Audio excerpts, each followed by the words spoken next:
Giriş söz. Жараткан аалам эс кудрет бир экендигине жана ошондон улам адамзаттын биримдигине ишенем. Каалагандын баары тең ички үнүн уга алышат. Ал ар кимдин өзүндө. Махатма Ганди. Чындыктын жолу көрүнөт, чаң баспай таза бөлүнөт. Чагылат таза жүздөргө, чыныгы нурдан төгүлөт. Темир Уста. Кадырыңыз жан болсун. Эзелки ата-бабаларыбыз ушинтип жанды барктап учурашчу. Адамдар учурашканда алардын акылдары, денелери эмес, жандары, жан дилдери бири-бири менен учурашат. Андай болсун же бирге болсун деп жооп беришчү.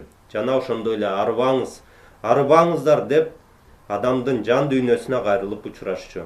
Арыбаңыз дегендин мааниси чарчабаңыз, көңүлүңүз, маанайыңыз чөкпөсүн, өчпөсүн дегенди билдирет. Жооп бергенде бар болуңуз деп жооп беришчү. Демек, кыргыздардын эзелтен адамдын жан дүйнөсүнө, жан дилине өзгөчө көңүл бургандыгын ушул эски саламдашууларыбыз тастыктап турат. Урматтуу окурман, колуңуздагы китеп жаңы доордун китеби, жаңы доордун жолу жана анын ачкычы.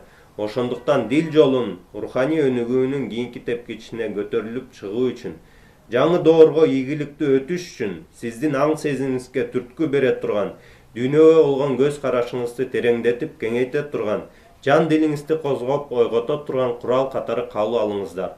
Бул китептин көлөмү аз болсо да, бирок маңызы терең жана бай.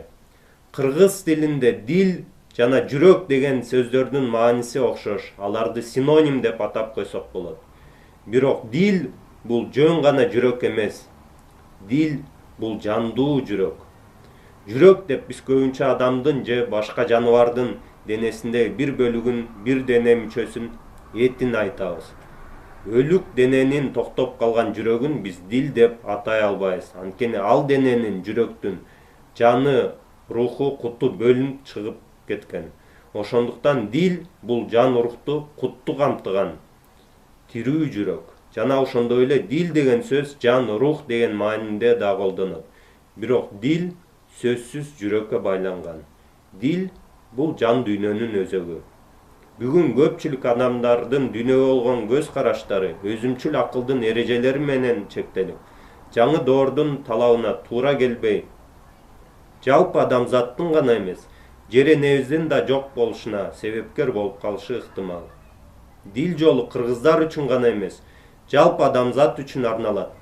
Анткени дил жолу адамдарды партияга, улутка, динге бөлбөйт. Дил жолу адамдарды рухий өнүгүүнүн кийинки тепкичтерине көтөрүп, жалпы адамзатты бириктирип, алдыдагы кыйынчылыктарды биригелешип жеңүүгө арналат.